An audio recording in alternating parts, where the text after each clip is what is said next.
আমি আমার হুসেইনের রক্ত নিয়ে আল্লাহর আদালতে যাইতেছি।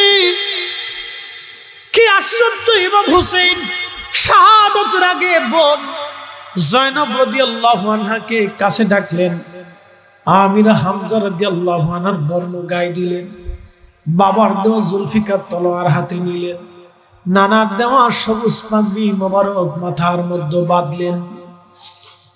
হযরতে জাইনবকে কাছে ডেকে নিয়ে বললেন, বোন আমার, তুই আমার পরিবারের সবার বড় হবি, আমার পরে মুরব্বী হবি। কলিজার টুকরা বোন আমার, আল্লাহর দ্বীনের জন্য তোমাদেরকে রেখে যাচ্ছি, আমার দুটি ওসিয়ত মানবা। বলেন ভাইজান কি? আমি বিদায় নিচ্ছি, দুনিয়াতে আর কোনো দিন দেখা হবে না রে জয়নব। এই কথাটা শোনার পরে হযরত জয়নব রাদিয়াল্লাহু আনহা ভাইয়ের বুকের মধ্যে মাথা ঠেকায়া ডুকরিয়ে ডুকরিয়ে কেঁদে ফেললেন। নিজেকে স্থির রাখতে পারতেছিলেন না। কেঁদে কেঁদে বললেন, ভাইজান, আপনার আগে আমার বড় ভাই হাসান ছিল। বড় ভাইকে দেখে জীবনের দুঃখগুলি ভুলে থাকতাম। তার আগে আমার আম্মাজান ছিল, আম্মাজান থাকতে আমরা দুঃখ ভুলে থাকতাম। তার আগে আব্বাজান ছিল, আব্বাজান থাকতে আমাদের কোনো দুঃখ ছিল না। আব্বাজান থাকতে আব্বাকে দেখে দুঃখ ভুলে থাকতাম।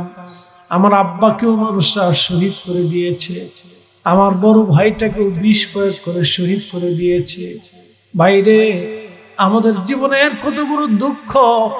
মানুষরা বেঈমানি করে মিথ্যা ধোঁকা দিয়ে তোমারে কারবালায় এনে আমাদের চোখের সামনে শহীদ করে দিবে। কলিজার টুকরো নয়নমণি আমার, আমার সন্তানদেরকে তারা শহীদ করে দিয়েছে। আমার স্বামী ময়দানে শহীদ হয়ে ঘুমিয়ে আছে, আমার কলিজার টুকরারা এই কারাবলায় শহীদ হয়ে আছে। আমার কাসিম শহীদ হয়ে আছে, আমার আলী আকবর শহীদ, আমার আলী আকবর শহীদ। ভাইজান, আপনিও চলে যাচ্ছেন, এই বিয়োগ ব্যথা আমি কি করে সহ্য করব? ভাই গো, কে দুনিয়াতে আমরা দেখবে? দুঃখের কথা কার কাছে বলবো? হযরত জয়নব এইভাবে কাঁদতেছিলেন। ইমাম হুসাইন সান্ত্বনা দিয়ে বললেন, বোন রে, আল্লাহর আমানতে তোমাদেরকে দিয়ে যাচ্ছি, আমরা শহীদ হব। নানাজি আমাদেরকে আগেই বলে দিয়ে গেছে। এই মুহররমের 10 তারিখে পৃথিবীতে যত আশ্চর্য ঘটনা ঘটেছে সব নবীরা পাইলেন, কিন্তু এই মুহররমের 10 তারিখে আমার নবীজি হারাইলেন। উম্মে সালমা রাদিয়াল্লাহু তাআলা আনহা বলেন, একদিন আমি স্বপ্ন দেখলাম, প্রিয় নবীজির শরীর মোবারক থেকে গোশত মোবারক কেটে আমার কোলের মধ্যে দেওয়া হলো। আমি স্বপ্ন দেখে বড় আশ্চর্য হলাম। প্রিয় নবীজির দরবারে যে বললাম, ইয়া রাসূলুল্লাহি, আজকে বড় আশ্চর্য স্বপ্ন দেখেছি। আপনার শরীর মোবারক থেকে গোশত মোবারক কেটে আমার কোলের মধ্যে দেওয়া হয়েছে। স্বপ্নের তাবির কি হতে পারে? আল্লাহর নবী বলেন, সালমান, খুব চমৎকার স্বপ্ন তুমি দেখেছো, আমাদের জন্য একটা সুসংবাদ আছে। সালমারে, সুসংবাদ হলো আমার ফাতেমার গর্ভে তালিদে ফাতিমাতু ইনশাআল্লাহু গোলামান জাকিয়া। আল্লাহ চাহে তো আমার ফাতেমার গর্ভে আল্লাহ একটা পুত্র সন্তান দান করবে।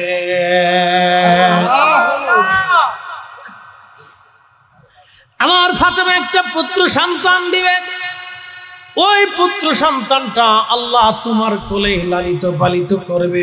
সালমা, উম্মে সালমা রাদিয়াল্লাহু আনহা বললেন, সেই সন্তানের নাম হযরতে ইমাম হুসাইন রাদিয়াল্লাহু তাআলা আনহু, সুলতানে কারবালা। সুবহানাল্লাহ। ফাতেমা সন্তান দিলেন। আমি উম্মে সালমা সেই হুসাইনকে লালন পালন করতে লাগলাম। একদিন হুসাইন ছোট্ট নবীজির কোল মুবারকের মধ্যে বসে আছে। নবীজির কোলের মধ্যে হুসাইন খেলাধুলা করতেছিল। আল্লাহর নবীজির চোখ বেয়ে বেয়ে পানি মুবারক পড়তেছিল। উম্মে সালমা বললেন, ইয়া রাসূলুল্লাহ, আপনি এইভাবে হোসেনকে কোলে নিয়ে কি জন্য কাঁদতেছেন? নবীজি জবাব দিলেন, সালমা রে, জিবরাইল আমিন আমার কাছে এসে সংবাদ দিয়ে গেছে, ফোরাতের তীরে ইরাকের কারবালায় আমার অবাধ্য উম্মতেরা আমার এই কলিজার টুকরা হোসেনকে নির্মম ভাবে কারবালায় শহীদ করবে। সেই শাহাদাতের মাটি গুলি জিবরাইল আমার কাছে এনে দিয়েছে। সালমান, সেই হুসেন কোথায় শহীদ হবে, কোন মাটির মধ্যে সে শহীদ হবে, জিবরাইল আমাকে দেখাই দিয়ে গেছে। সালমা রে, ও সালমা, জিবরাইল আমারে খবর দিয়ে গেছে আমার হুসেন কারবালায় শহীদ হবে।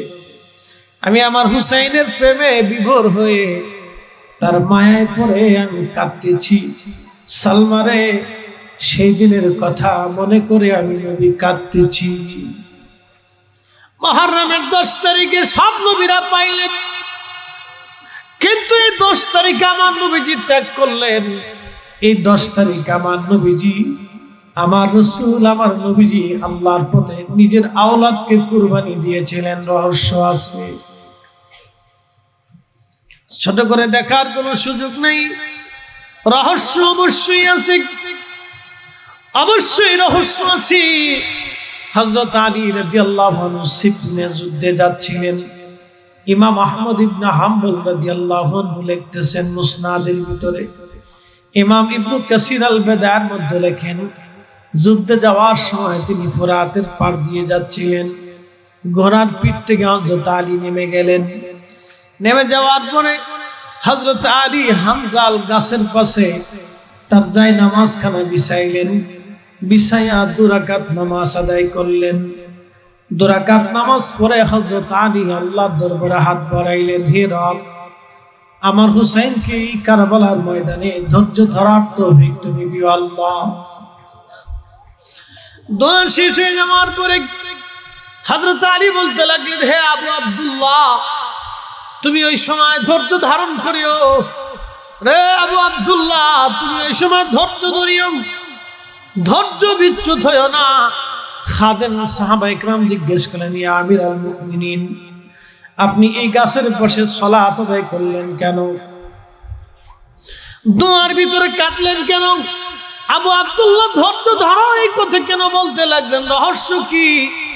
হযরত আলী রাদিয়াল্লাহু আনহু চোখের পানি ছেড়ে দিলেন, কাঁদতে লাগলেন আর বলতে লাগলেন, সাথীরা রে, আমি আমার মাসুক নবীর পবিত্র জবান মোবারক থেকে শুনেছি, নবীজি বলেছেন আমার হুসাইন এবং তার সন্তান এবং আমার আত্মীয় স্বজনরা এই কারবালার এই হানজাল গাছের পাশে এই ফোরাতের তীরে তারা নির্মম ভাবে শহীদ হবে। পানিবিহীন তৃষ্ণা দিয়ে, যন্ত্রণা দিয়ে তাদেরকে নির্মম ভাবে শহীদ করা হবে। আমি কাঁদি, সেই কথার মায়া গুলি পরে, প্রেমে পড়ে আমি কাঁদি, নবীর কথা স্মরণ করে আমি কাঁদি। আমি আলী বাবা হইয়া আমার হুসেইনের শাহাদাতের স্থানে আমি নামাজ পড়ে দোয়া করে গেলাম যেন আমার আল্লাহ আমার হুসেইনকে এই শাহাদাতের সময় ধৈর্য ধরার তৌফিক দেয়। আর আমি তাকে হুকুম করলাম, হে হুসেইন, হুসেইন রে, এই কারবালার ময়দানে তুমি ধৈর্য ধরিও, সাবধান, তুমি ধৈর্য হারা হইও না। এটা অনেক বড় ধৈর্যের পরীক্ষা আমার আল্লাহ ওয়াজ করলেন, وَلَنَبْلُوَنَّكُمْ بِشَيْءٍ مِّنَ الْخَوْفِ وَالْجُوعِ وَنَقْصٍ مِّنَ الْأَمْوَالِ وَالْأَنفُسِ وَالثَّمَرَاتِ। আমি তোমাদেরকে পরীক্ষা করব, ভয় দেখাইয়া, জীবন কেড়ে নিয়ে, শস্য শ্যামল নষ্ট করে দিয়ে, অনাবৃষ্টি অতিবৃষ্টি দিয়ে, খরা সাইক্লোন দিয়ে, মহামারী দিয়ে তোমাদের জীবনগুলি কেড়ে নিয়ে আমি আল্লাহ তোমাদেরকে পরীক্ষা করব। আবাশিরিস সাবিরিন,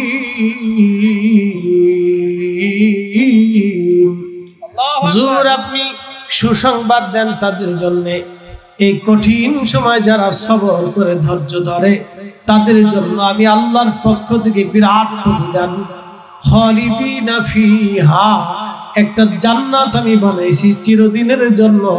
একবার জোরে বলা যাবে কি ইয়া রাসূলুল্লাহ। সব নবীদেরকে আল্লাহ দিলেন, কিন্তু আমার নবী থেকে আল্লাহ পাক নিয়ে নিলেন। রহস্য অবশ্যই আছে, অনেক বড় রহস্য। নবীজি বললেন, আমার উম্মতেরা রে, আমার হাসান আর হুসাইন ইবনা, তারা আমার আওলাদ, আমার বংশধর। মুস্তাদরিক হাকিম নিঃসাহিয়াইনের ভিতরে এসেছে, নবীজি একদিন নামাজে রত আছেন, সেজদার মধ্যে পড়ে আছেন। ঠিক এমন সময় ইমাম হাসান আর হুসাইন রাদিয়াল্লাহু আনহুমা দৌড়ায় এসে নানাজির ঘাড়ের মোবারকের উপরে চুপচাপ বসে আছে, আর তারা লড়ে না, সরে না। নানার পিঠের উপরে তারা দুই ভাই বসে আছে। আল্লাহর নবী সেজদার মধ্যে, ফরজ নামাজ চলতেছে, সাহাবীরাও সেজদায়, নবীজিও সেজদায়, কিন্তু নবীজি মাথা মোবারক উঠান না। মাথা মোবারক নবীজি সেজদায় পড়ে আছে দীর্ঘ সময় পর্যন্ত সেজদা। সাহাবীরা পেরেশান হয়ে গেলেন, ব্যাপার কি? নবীজি মনে দুনিয়াতে নাই। কোন সাহাবী ভাবে রাসূল বুঝি কোরআন নাজিল হচ্ছে, এত বড় লম্বা সেজদা নবীজি তো কোনোদিন দেন নাই, আজকে এত বড় লম্বা সেজদা নবী কেন দিলেন?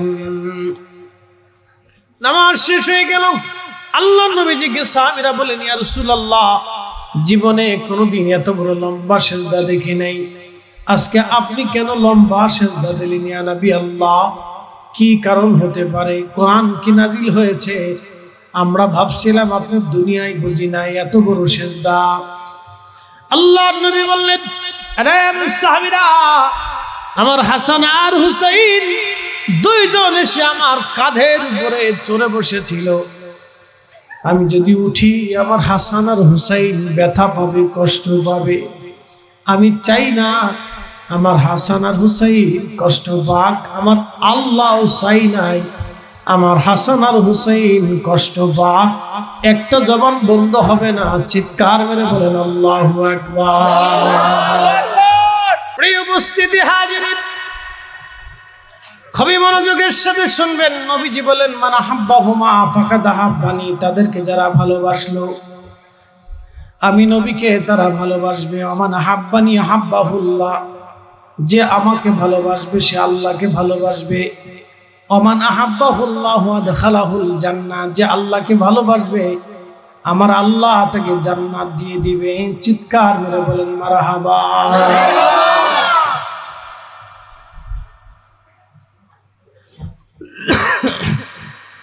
আমান আবগাদাহুমা ফাকাদ আবগাদানি, এবার শুনুন, আমান আবগাদাহুমা ফাকাদ আবগাদানি, যে তাদেরকে কষ্ট দিবে এবং তাদের সাথে দুশমনি করবে সে আমি নবীর সাথে কষ্ট দিবে, দুশমনি করবে। আমান আবগাদানি আবগাদাহুল্লাহ, যে আমাকে কষ্ট দিবে এবং আমার সাথে দুশমনি করবে সে আল্লাহকে কষ্ট দিবে। আমান আবগাদাহুল্লাহু আদখালাহুন নার, যে আল্লাহকে কষ্ট দিবে আমার আল্লাহ তাকে জাহান্নামী বানায় দেবে।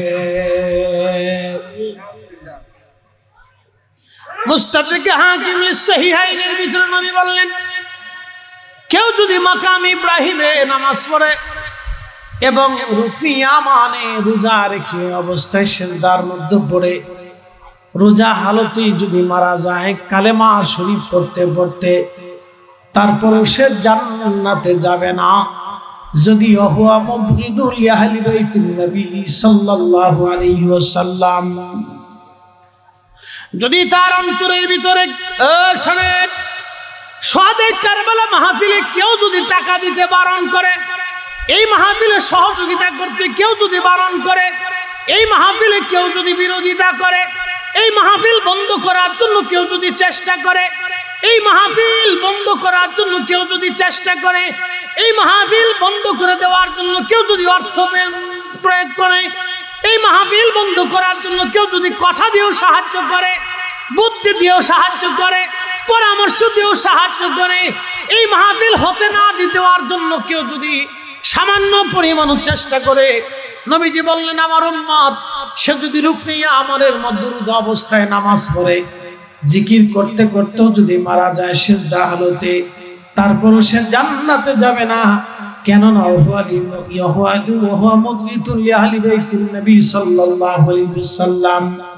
যদি তার অন্তরে আমি রাসূলের আহলে বাইতের প্রতি বিদ্বেষ থাকে, তাহলে সে কখনো জান্নাত পাবে না, জান্নাত পাবে না, জান্নাত পাবে না। হযরতে আহলে বাইতুন নবী সাল্লাল্লাহু আলাইহি সাল্লাম, আমার নবীজি, তাদের মর্যাদা এরকম আল্লাহ মর্যাদা দিয়েছেন। অতএব সুহাদা কারবালা মাহফিল চলমান থাকবে। যারা অর্থ দিয়েছেন তারা ভালোবেসেছেন, যারা বুদ্ধি দিয়েছেন তারা ভালোবেসেছেন, যারা সহযোগিতা করেছেন তারা ভালোবেসেছেন, যারা হওয়ার জন্য চেষ্টা করেছেন তারা ভালোবেসেছেন। আল্লাহর নবী বললেন তাদেরকে ভালোবাসা, আমাকে ভালোবাসা, আমাকে ভালোবাসা, আল্লাহকে ভালোবাসা, আর আল্লাহকে ভালোবাসা আল্লাহ আর জান্নাত নিয়ে যাওয়া।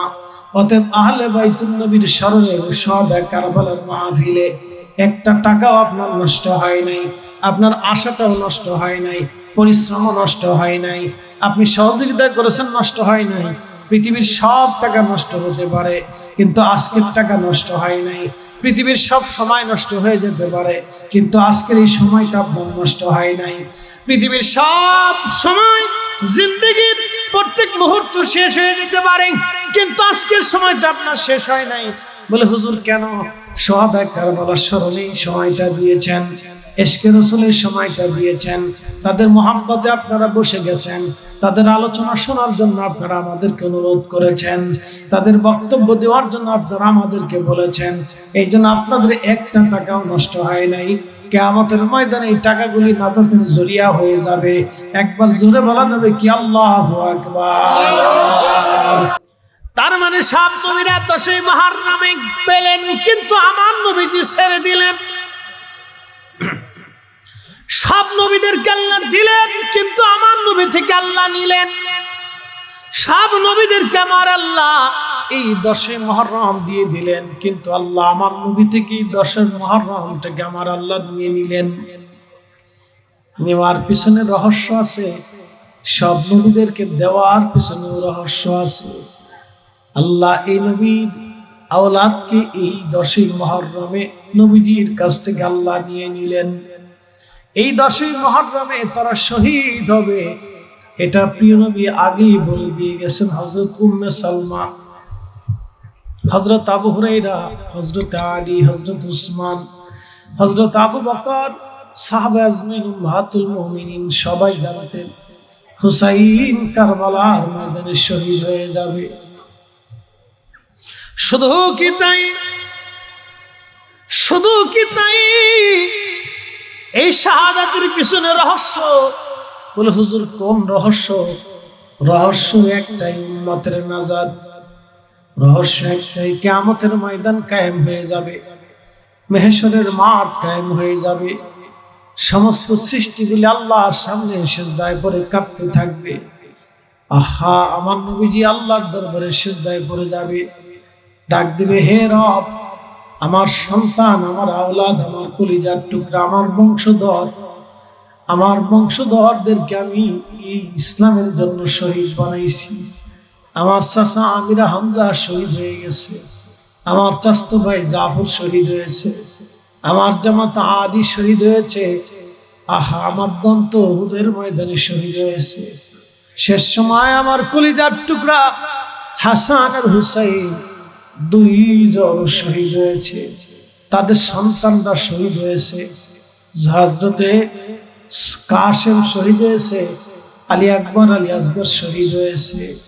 আমার হুসেন সন্তানদেরকে শহীদ করা হয়েছে, হাসানের সন্তানদেরকে শহীদ করা হয়েছে, জাইনাবের সন্তানরা শহীদ হয়েছে।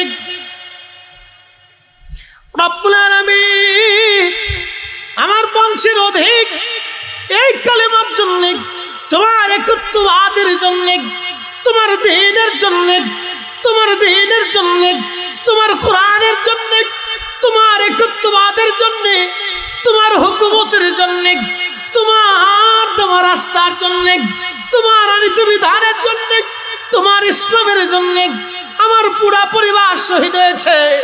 কলিজার টুকরোদেরকে আমি শহীদ করিয়েছি। আল্লাহ, বিনিময়ে আমি কিছুই চাই নাই। আল্লাহ, বিনিময়ে আমি একটা জিনিস চাই। আল্লাহ, আপনি আমার উম্মতের গুনাহগুলি মাফ করে দেন। আমার উম্মতের গুনাহগুলি মাফ করে দেন। আল্লাহ, আমার উম্মতরা আমার হাতে দিয়ে দেন। আমার উম্মতরা আমার কাছে দিয়ে দেন। আমার উম্মতরা আমার সাথে জান্নাতে দিয়ে দেন। ইয়া রব হাবলি উম্মতি। আল্লাহ, আমার উম্মত, আমার উম্মত, আমার উম্মত, আমার উম্মত। প্রশ্ন রাখবেন, হুজুর কোন ভিত্তিতে এই কথাগুলি বলতেছেন? আমি নবীজির একটা স্বপ্নের কথা বলি। ইমাম হোসেন কারবালায় যেদিন শহীদ হয়ে যান, ইমাম ইবনে কাসির আল বেদায়া শরীফের মধ্যে লিখতেছেন, হযরত আব্দুল্লাহ ইবনে আব্বাস কাবা শরীফের সাথে হেলান দিয়ে বসা ছিলেন। আসরের নামাজের পরে তিনি বসে আছেন। দুর্বলতা এসে গেল, ঘুম এসে গেল। স্বপ্নের মধ্যে তিনি দেখতেছেন আমার নবীজি মক্কা শরীফের দিকে দৌড়ে আসে। আহা, আল্লাহর নবীজি মক্কাতুল মুকাররমার দিকে দৌড়ে আসতেছে। নবীজির হাত মুবারকের মধ্যে রক্ত মুবারক দেখা যায়।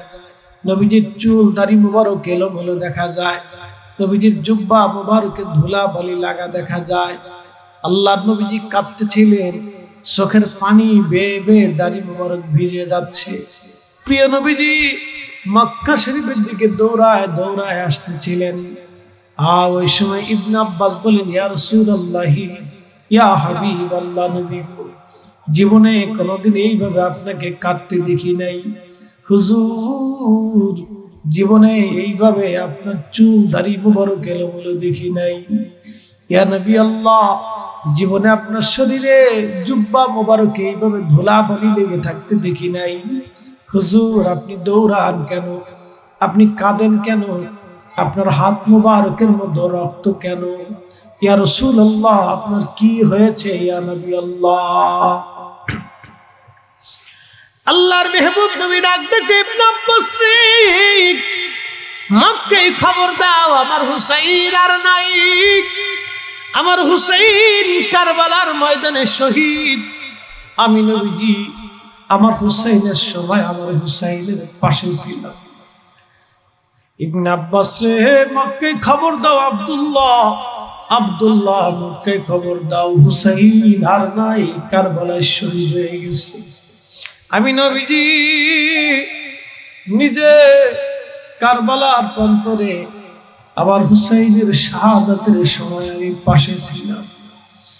ইবনে আব্বাস খবর দাও, আমি আমার হুসাইনের রক্তগুলি নিয়ে আল্লাহর আদালতে যাইতেছি আল্লাহর সাথে কথা বলার জন্য। আমি আমার হুসাইনের রক্ত নিয়ে আল্লাহর দরবারে যাইতেছি।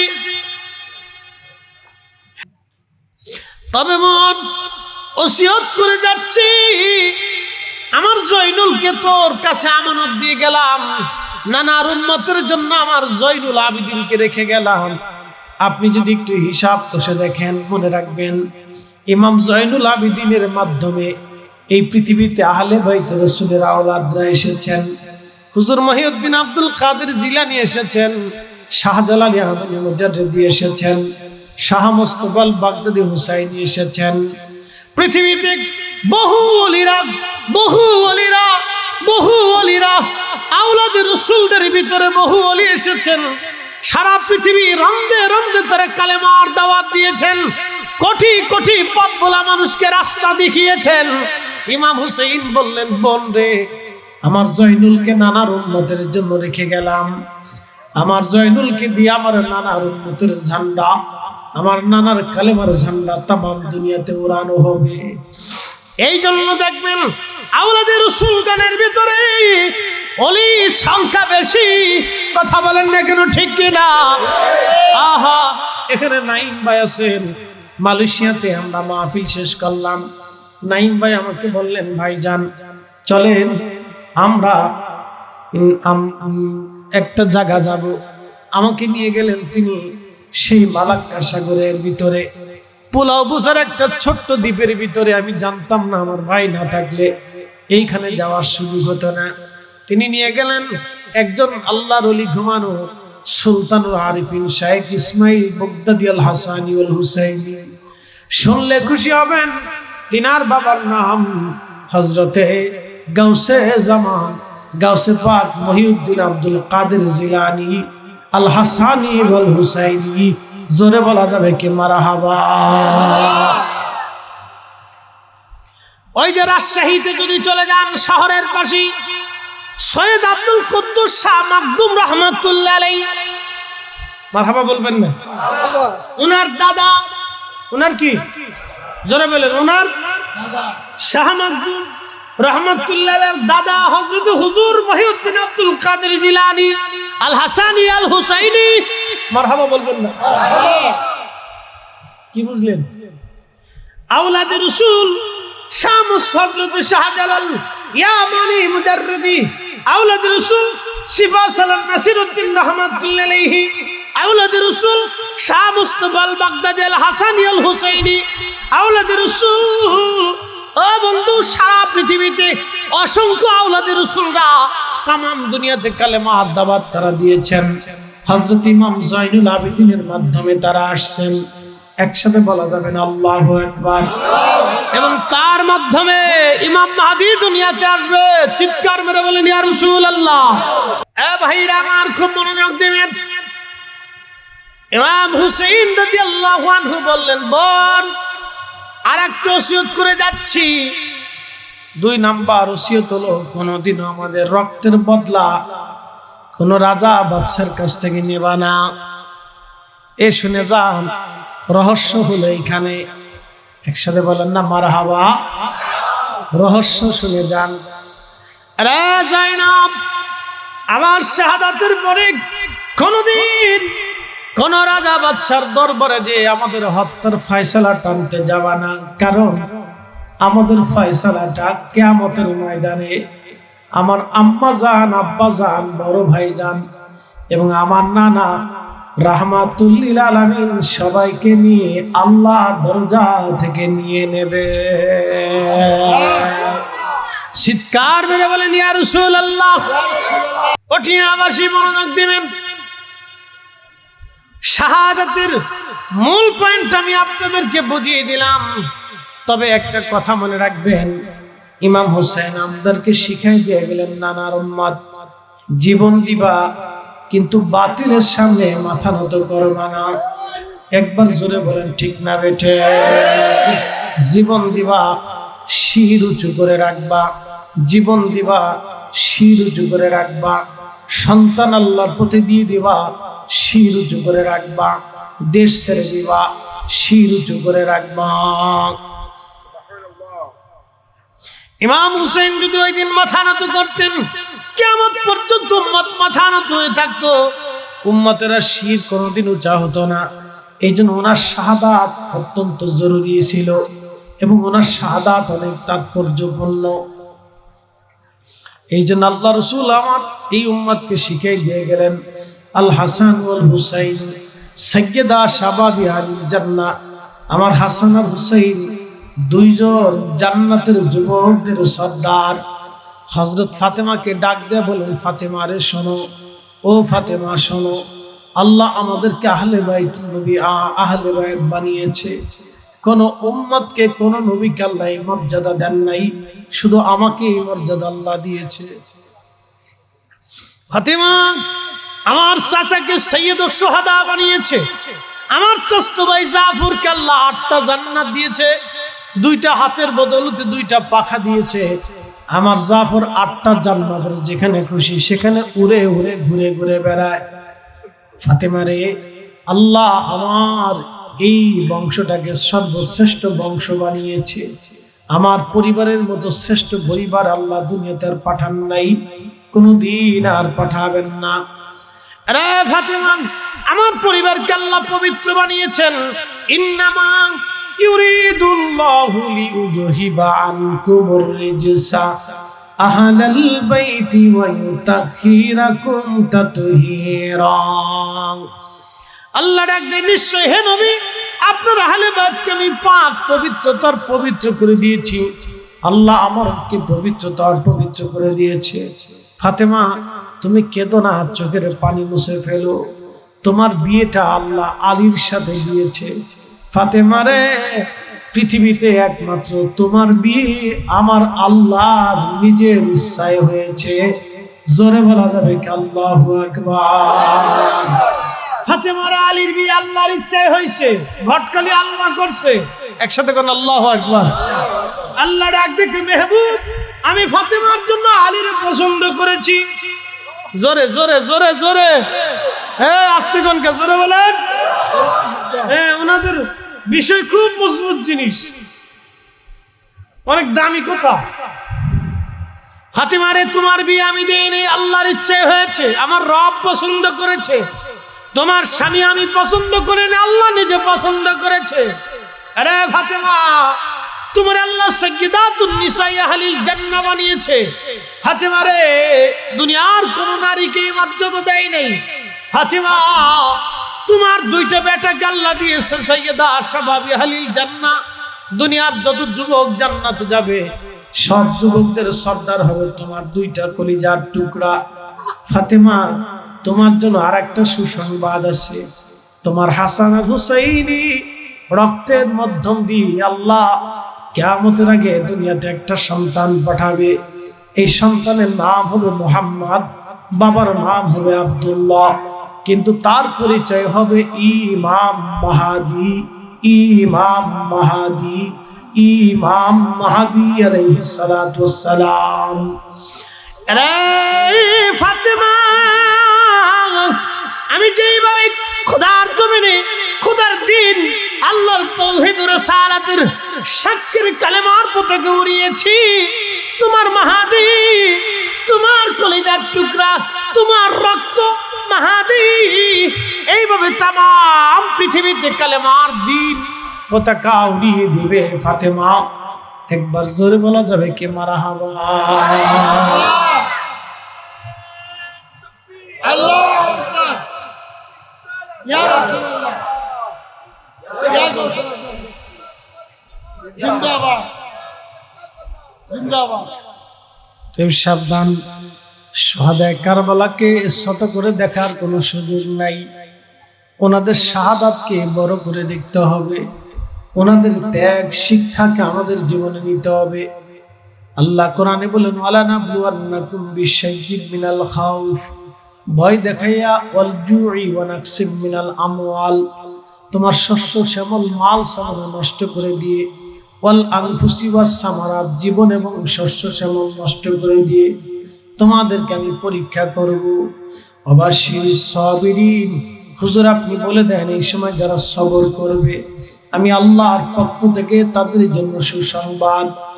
যদি আপনি সবরের কথা বলেন, ত্যাগের কথা বলেন, কুরবানির কথা বলেন, সবচেয়ে কঠিন ত্যাগ ও কুরবানি ইমাম হুসাইনের জীবনে। কি কথা বলেন, ঠিক না বেটে? সবচেয়ে বড় ত্যাগ কুরবানি ইমাম হুসাইনের জীবনে।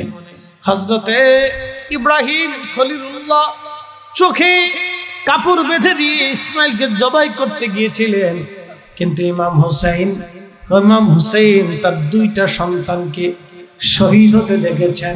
চোখে পট্টি বাঁধেন নাই, কাপড় বাঁধেন নাই। ইমাম হুসাইন তার দুইটা সন্তানকে শহীদ হতে দেখেছেন।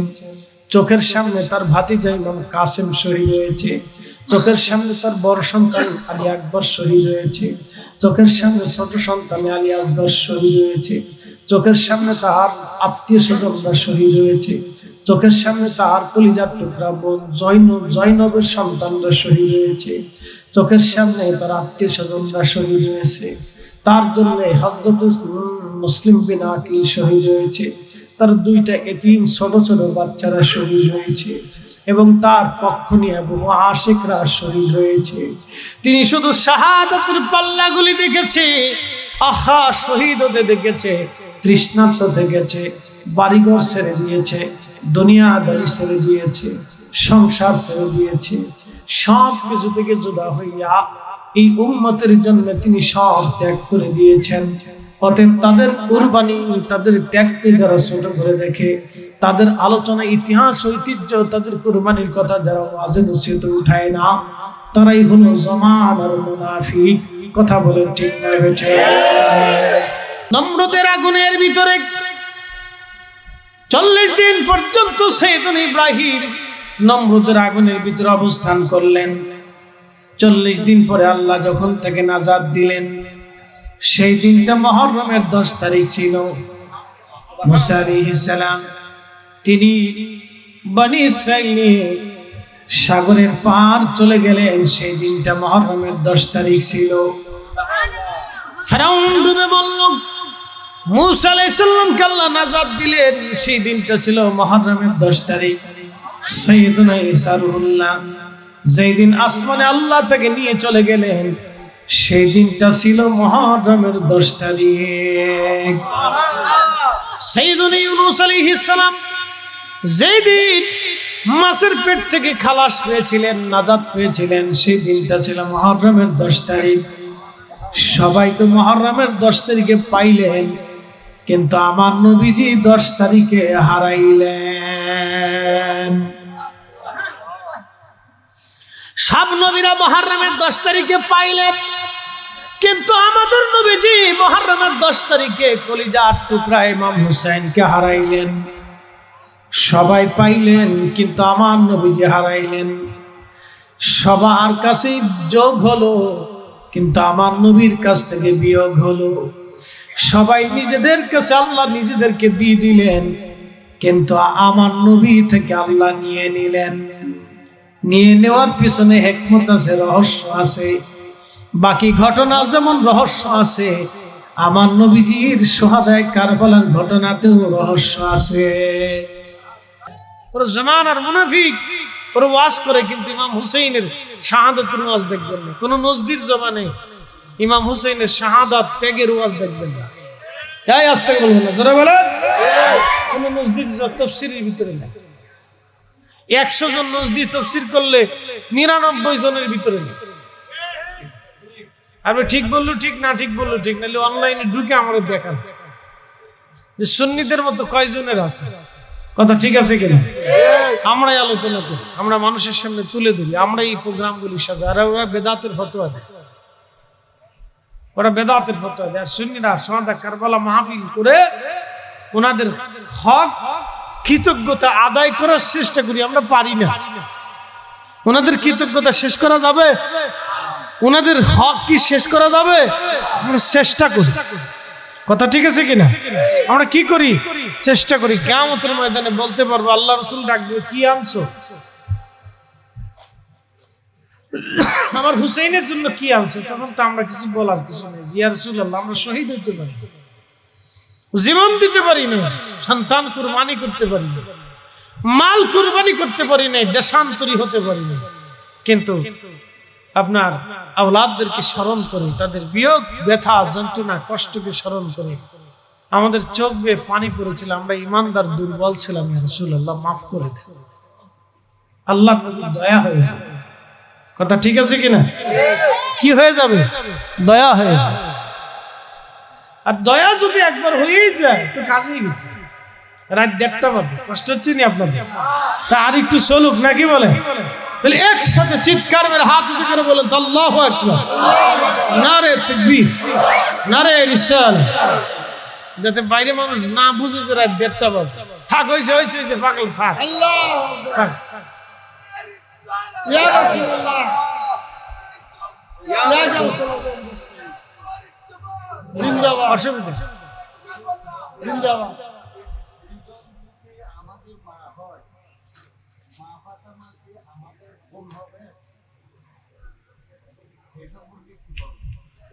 হ্যাঁ, সুন্দর শোনেন, ওনরা অনেক সম্মানিতা। কথা ঠিক আছে কিনা? সম্মানের দৃষ্টিকোণ থেকে তারা মা। মারহাবা বলবেন না? ফাতেমা রাদিয়াল্লাহু আনহা, তিনি জগৎ জননী। একসাথে বলবেন আল্লাহু আকবার। কেন বলি? তিনি সমস্ত নারীদের সাইয়্যিদিনী, নারীদের সর্দার, নারীদের শিরোতাজ। আল্লাহু আকবার। নারীদের কি শিরোতাজ? তো নারীদের সর্দারিনী, তিনি সম্মানে সব নারীদের থেকে মর্যাদা অনেক উপরে। কথা ঠিক আছে কিনা? সমস্ত নারীদের থেকে তিনি কি সম্মানের, আল্লাহ রসুল আল্লাহ নিজে ডিক্লিয়ার দিয়েছেন এটা। এই সম্মানের দৃষ্টিকোণ থেকে উনি আমাদের সম্মানের পাত্রী, মানে আমাদের মাথার মুকুট, মাথার তাজ। কথা ঠিক আছে? এই জন্য সম্মানের সুযোগ আমরা তাকে মা ডাকি। একসাথে বলবেন না মারহাবা? অসুবিধা নেই, কোনো সমস্যা নেই। এটা ইশকের দৃষ্টিকোণ থেকে, মহাব্বতের দৃষ্টিকোণ থেকে, বুঝতে পারছেন? রসুলের স্ত্রী তো আমাদের আল্লাহ কর্তৃক নির্বাচিত মা। একসাথে বলবেন না মারহাবা? আল্লাহ কর্তৃক কি নির্বাচিত মা। মানুষ মেয়েরে মা কয় না, বাতিজিরে মা কয় না, খালারে মা কয় না, শাশিরেও মা কয়। কথা ঠিক আছে? অনেক অনেক চিনে না, জানে না, তারপর মা একটু সেজে বসার নাম মা, মহব্বতের সাথে বলে। কথা ঠিক আছে নাকি? তো মুসলমান কুল্লু মুসলিমিন ইখওয়া, প্রত্যেক মুসলমান ভাই। তাহলে এই হিসাব যদি ধরেন, তাহলে মুসলমান যদি ভাই হয়, তাহলে বাপও তো মুসলমান, তো বাপও তো এই দৃষ্টিকোণ থেকে ভাই হয়। কি কথা ঠিক আছে কিনা? বাপও এই দৃষ্টিকোণ থেকে কি হয়? ভাই হয়, মুসলিম হিসেবে ভাই। কিন্তু ভাই বলি না আমরা, বলা যায় না। এখানে কিন্তু রক্তের সরাসরি সম্পর্ক, রক্তের সরাসরি সম্পর্ক। ঠিক আছে? প্রত্যেক মুসলমান ভাই। তো প্রত্যেক মুসলমান যদি ভাই হয়, তাহলে একজন মুরব্বী মহিলারা আপনি মাকে ডাকতেছেন, তারা তো ভাবি কর দরকার ছিল, কারণ তার স্বামী তো আপনার বাপ হয় না, তার স্বামী আপনার মুসলিম হিসেবে ভাই হয়। কথা ঠিক আছে কিনা? আপনি তারা মা কেন ডাকেন? এটা হলো মহব্বতের ডাক। কি কথা ঠিক আছে কিনা? এটা সম্মানের ডাক। মা একটু সরে দাঁড়ান তো, মা একটু আসেন তো, আম্মা একটু বসেন তো, আম্মা একটু সরেন তো। অনেকে বলি না আমরা রাস্তাঘাটে অনেক সময়, মা একটু দাঁড়ান তো, মা একটু সরে দাঁড়ান তো। অর্থাৎ আমি তার সম্মানের সাথে ডাকতেছি। অনেক ভিখারিনী এসে আমাদের কাছে বলে কিছু ভিক্ষা দেন, তখন অনেকে আদবের সাথে বলে মা আজকে দিতে পারবো না, মাফ করে দেন। একজন ভিখারিনীও মা হয়ে গেল, কারণ আপনি তার সম্মানের সাথে বিদায় করতেছেন। ঠিক আছে? এটা হচ্ছে দৃষ্টিকোণ, মহব্বতের দৃষ্টিকোণ, সম্মানের দৃষ্টিকোণ থেকে। ফাতিমা তো জাহরাই রাদিয়াল্লাহু আনহাকে অনেকে আম্মা বলে বা মা ফাতিমা বলে থাকে। এটা সম্মানের দৃষ্টিকোণ থেকে বলে থাকে। বুঝতে পারছেন? এটা ইজ্জতের দৃষ্টিকোণ থেকে বলা। তো যাই হোক, আশা করি আপনারা বুঝতে পারছেন। আল্লাহ আমাদেরকে সুহাদায়ে কারবালার পথে কবুল করুক, জোরে বলে না আমিন। তো মার কথা যেহেতু আসছে, তো মা নিয়ে যেহেতু কথা উঠছে, লাস্ট সময় একটা কথা আপনাদেরকে বলে দিই। পিতামাতা যদি কারো থাকে, খেদমত যদি আদায় না হয়, কিয়ামত পর্যন্ত ইবাদত হবে কিন্তু বেহেশত হবে। সোজা ওয়াজ।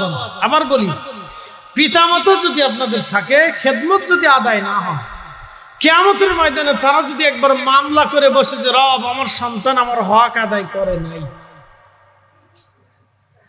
মক্কার ইমামতি যদি 40,000 বছর হয়, কাবা শরীফে যদি আপনি 40,000 বছর পর্যন্ত মাকাম ইব্রাহিমে নামাজ পড়ে দোয়া করেন, কবুল হবে না, মঞ্জুর হবে।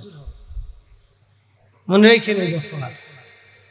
এটা হচ্ছে আখিরাতের কঠিন শাস্তি, কঠিন শাস্তি। তার কোনো দোয়া কবুল হবে না, কোনো ইবাদত কবুল হবে না, কোনো নেকি মঞ্জুর হবে না, যত সময় পর্যন্ত মা মাফ না করে।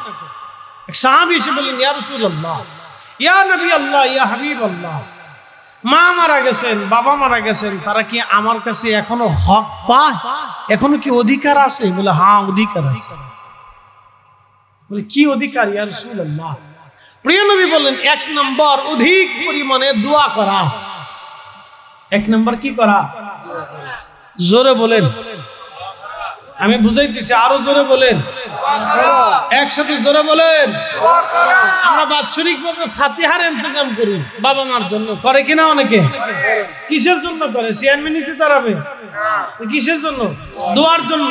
একসাথে বলেন, কিসের জন্য? কিন্তু কারো শরীরে অ্যালার্জি ঢুকছে, ও বেদাতের ফতোয়া দিয়ে বন্ধ করার জন্য উঠে পড়ে লাগছে। হ্যাঁ, কি কথা বলেন? জোরে বলেন। বাবা মার জন্য দোয়া কি চলবে না বন্ধ হবে? চলবে না বন্ধ হবে? এটা বাবা মার হক, মৌলবীর ফতোয়ায় বন্ধ হবে না। হ্যাঁ, কি কথা করেন? জোরে বলেন। এটা বাবা মার কি? একসাথে বলেন, বাবা মার কি? বাবা মার কি? বাবা মার কি? এই হক কোন মৌলবীর ফতোয়ায় বন্ধ হবে কারণ কিয়ামতের ময়দানে মৌলবী আমার হক মিটাইতে পারবে না। অত মুনার ফতোয়ায় আমার এই বাবা মার হক আমি বন্ধ করতে পারবো না। তাহলে ফাতিহা চলবে, দোয়া চলবে, কবর জিয়ারত চলবে, চলবে নি ফাতিহা? আল্লাহ বেশি বেশি চলে, এবার তৌফিক দিক জোরে বলে না। আমি সহজ হিসাবে ফাতিহা বুঝাই দিলাম। যদি না বুঝেন তাহলে বুঝবো রাত বেশি অঙ্কে কাঁচা, ব্রেন দুর্বল হয়ে গেছে। কালকে সকালবেলা আবার ভালো করে এটা মরণ করবেন, এক কাপ কফি খেয়ে নেবেন যাতে মস্তিষ্কটা খুব টাটকা হয়। কফি খেয়ে তারপরে চিন্তা করবেন যে হুজুর কি বলছে। নবীজির কাছে সাহাবী বলতেছেন, ইয়া রাসূলুল্লাহ, পয়গম্বর হক পায় মারা গেলেও হ্যাঁ পায়, অধিকার আছে। বলে কি অধিকার? এক নম্বরে দোয়া। এক নম্বরে কি? দোয়া। তাহলে আমি উলামা ইকরাম দাওয়াত করে এনে কোরআন খতম দেই, বাবা মার জন্য কিসের জন্য? দোয়া। কথা ঠিক আছে কিনা? মুসলমানদেরকে দাওয়াত করে এনে আমরা দোয়ার জন্য দাওয়াত করি। কথা ঠিক আছে কিনা? আমার ভাই এত কাজ কি করছে যে আমার টাকা খরচ করে আরেক বেটারে খাওয়াবো, গরুর গোশত রান্না করে, বিরিয়ানি রান্না করে, আমার কি দায় থাকছে নাকি? আমি আমার আব্বা আম্মার জন্য দোয়ার, আমার আব্বা আম্মা আমার কাছে হক পায়। কি কথা ঠিক আছে কিনা? কি পায়? হক, তার অধিকার আছে, অধিকার সে পায়। এটা না দিলে আমি রবের দরবারে আসামি থাকবো, আসামি। এ বাচ্চারা, মুসল্লি তারাইতে পারতেছি না তো, মুসল্লি করা চুপচাপ ভিতরে এসে বসে রয়েছে, আমি ধমক দিতে পারি না। এই যে 11 জাল আমার মাঝে ডিস্টার্ব হয়েছে। এই আরে খোদা রে, জ্বালা কি করার আছে, বয়সই এটা না করলে ওরা পাগল হয়ে যাবে। কোনো বাচ্চা যদি খেলাধুলা না করে বেদা মাসুল মতো হয়ে যেতে, তো বুঝবেন এটার অসুখ আছে। ওরা ডাক্তার দেখে, তুমি কবিরাজ দেখে, তো ওটা অসুস্থ। আর যেটা ফাড়াফাড়ি মারামারি করে, বুঝবেন এটা সুস্থ আছে, অসুবিধা নেই। ষোলো কোটি ছাড়া কালকে থেকে প্রচুর পরিমাণে খেলবি, যে আমি অর্ডার দিয়ে গেলাম। যত পারিস খেলাধুলা করবে, কিন্তু মোবাইল টিপবি না, মোবাইল দেওয়া যাবে না। আমার মসজিদের এক মুসল্লি এসে আমার বলতেছে, হুজুর দোয়া করেন। কি দোয়া? দোয়া করো তো কি দোয়া করবো? বলতেছে, হুজুর আমার ছেলেটা পাগল হয়ে গেছে। পাগল? হ্যাঁ। আমি বললাম বয়স কত? বলে 6 বছর। তোমার বয়স কত?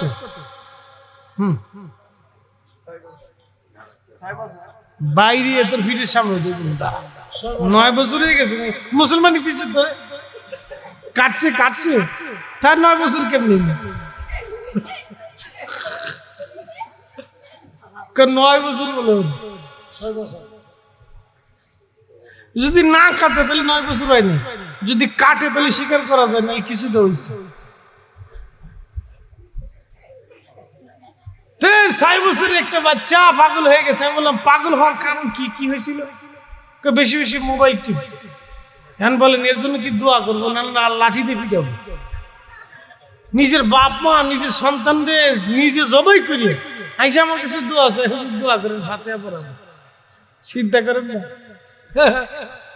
নিজের বাপে নিজের সন্তানদের জবাই করিয়ে মাইরে আইসে আমার কাছে আমার ফুলার ফাতিহা দোয়া করে দিই। শতান নিজের সন্তানদের মোবাইল দিয়ে পাগল বানাইয়া আমার কাছে এসে দোয়া চাইতে। দোয়া জীবনে মোবাইল দিবেন, কোন মোবাইল দিবেন না। ফুটবল দেন, র্যাকেট দেন, খেলাধুলা দেন, আরো যত খেলাধুলা আছে সব দেন, ক্রিকেট দেন, যত খেলা আছে ওরে দেন, যত খেলার টেকনিক আছে সব ওরে দিবেন, মোবাইল হাতে দিবেন। নারী সমাজ, আপনাদের কি বলতেছি, আমার অভিজ্ঞতা থেকে বলতেছি, একবার বাস্তব। আমার মসজিদের ভিতরে দাঁড়াইয়া আমি দুনিয়াতে না, আমি চিন্তা করলাম, কি সর্বনাশ করছে এই বাচ্চাটা। মেন্টালিটি সমস্যা, 6 বছরের একটা বাচ্চা পাগল হয়ে গেছে শুধু মোবাইল টিপতে টিপতে। আল্লাহর কসম এই মাহফিল কি আমার মসজিদ, আজকে জুমা পরে এসছে আমার মসজিদ। কত বাচ্চাদেরকে মোবাইল দিবে, যত খেলুক সমস্যা নেই, খেলতে খেলতে বাড়িঘর ভাঙিয়ে ফেলাই দিবে, অসুবিধা না, কোনো সমস্যা। পুকুরের পানি ডুবাইয়া যদি পানিও শেষ করে এলে তাও নিষেধ। ফুটবল খেলতে খেলতে যদি ফুটবলের জীবন শেষ করে ফেলে তাও অসুবিধা। খেলাধুলা কিন্তু মোবাইল দিবে, তাইলে বুঝবেন এদের ভবিষ্যৎ নষ্ট হয়ে যাবে, অন্ধকার নিমজ্জিত হবে। এই কোন ছেলে মেয়েদেরকে অন্তত অনার্সে না আসা পর্যন্ত টাচ মোবাইল দিবেন না, অনার্সে না আসা পর্যন্ত। টাচ মোবাইল দিবেন না ওদের হাতে, তো ওর জীবন জিন্দিগি শেষ হয়ে যাবে, ওরা আর আপনি খুঁজে পাবেন না। আমি বাস্তবতা থেকে বলতেছি, নষ্ট হয়ে যাবে। এখন আপনারা মানেন না মানে সেটা আপনাদের ইচ্ছা। আগামী দিন আমাদের আল্লাহ চাই না, আল্লাহ চাই না হাসান হুসেন কষ্ট পাক, আল্লাহ চাই না। মারহাবা হবে? কে চায় না? একসাথে বলেন, কে চায়? কে চায় না? আল্লাহ এবং তার রাসূল চায় না হাসান হুসেন কষ্ট পাক। সাহাবীরা আল্লাহ চায় না আমার হাসান হুসেন কষ্ট পাক, এজন্য আমি উঠিনি। এরা আমার স্কন্ধ থেকে, ঘাড় মুবারক থেকে সরে যাওয়ার পরে আমি উঠছি। তারা ইচ্ছা করে সরার পরে আমি উঠছি। আল্লাহ চাই না তারা কষ্ট পায়। সাহাবীর আল হাসান ওয়াল হুসাইন ইবনা, আমার হাসান আর হুসেন দুই বংশধর। মান হাব্বাহুমা ফাকাদ হাব্বানি, তাদেরকে যারা ভালোবাসবে আমাকে তারা ভালোবাসবে। আসতে হলো না, জোরে বলেন না সুবহানাল্লাহ। ভালোবাসেননি, বাসেন তো বিদায় আজকে সুহাদা কারবালা মাহফিল হইছে। কথা ঠিক আছে কিনা? এই মুহররম মাসে বাংলাদেশের বহু মুসলমান আছে যে কারবালা কি তো বুঝি না। ইমাম হুসেন কবে শহীদ হইছে জানেই না, ও ফুটবল খেলা নিয়ে পড়ে রয়েছে। কি কথা কন না? ও খেলা নিয়ে পড়ে রয়েছে, ও খেলা নিয়ে পড়ে আছে। কিন্তু এই মুহররম মাসে ইমাম হুসেন কারবালায় শহীদ হয়েছে বহু মুসলমান যুবক তরুণ, ও জানবি না। যা খোঁজ নেন, হাজার হাজার মুসলমান জানি না।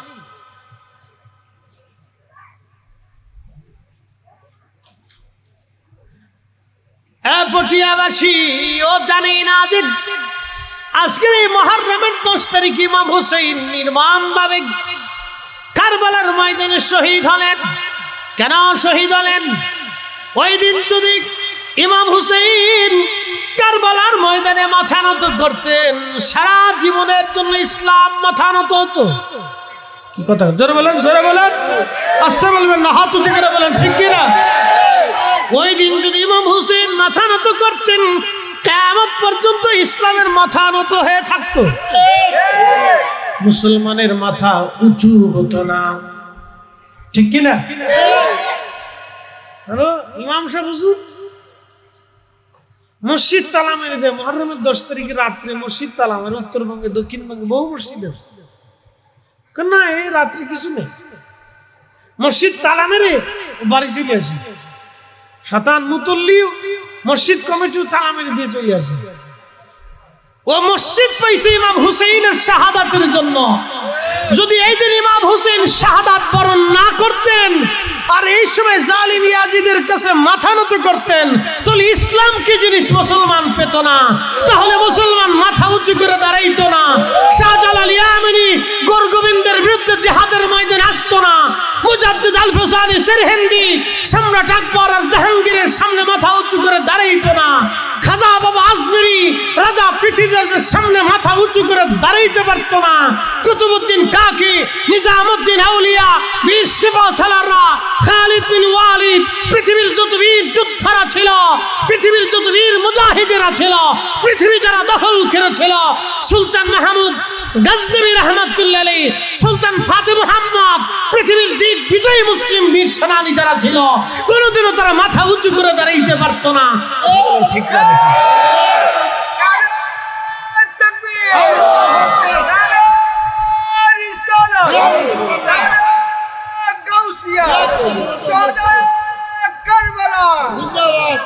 শুধু ইমাম হুসেইনের শাহাদাতের কারণে ইসলাম জিন্দা হয়েছে। ইসলামই পেতেন না। কিসের ইসলাম? ইয়াজিদের কাছে কোন ইসলাম আছে? একসাথে বলেন, আছে? তার দলের উপরে কোন ইসলাম আছে? ইসলাম তো তখন ছিল হুসেইনের কাছে। কি কথা ঠিক আছে কিনা? দ্বীনের ঝান্ডাকে রক্ষা করতে যাইয়া নানার দিনকে তিনি বাতিলের সামনে ভুলুণ্ঠিত হতে দেন নাই। নানার দাঁত ভাঙ্গা কালেমাকে তিনি জমিনে পড়তে দেন নাই।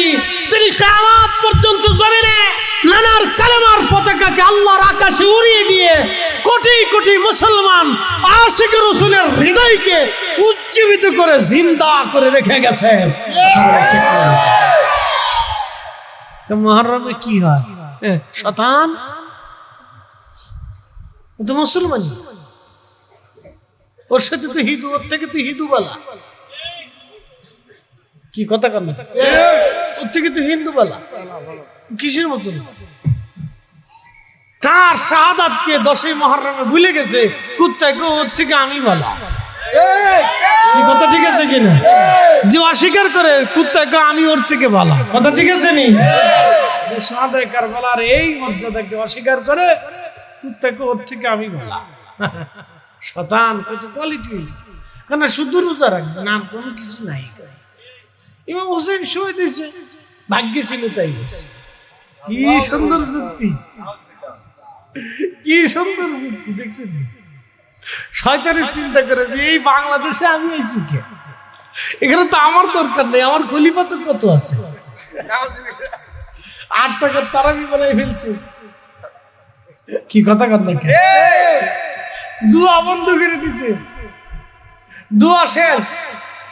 এই উম্মত বহু মসজিদে দোয়া হয় না আজকে, কি আজকের জুমায় বহু মসজিদে দোয়া হয় না, কি কথা কর না, বহু মসজিদে বাংলাদেশে জুমার দিনে দোয়া হয় না। সাথে রেখে আমার তো দরকার না, আমার খলিফাই বসে রয়েছে,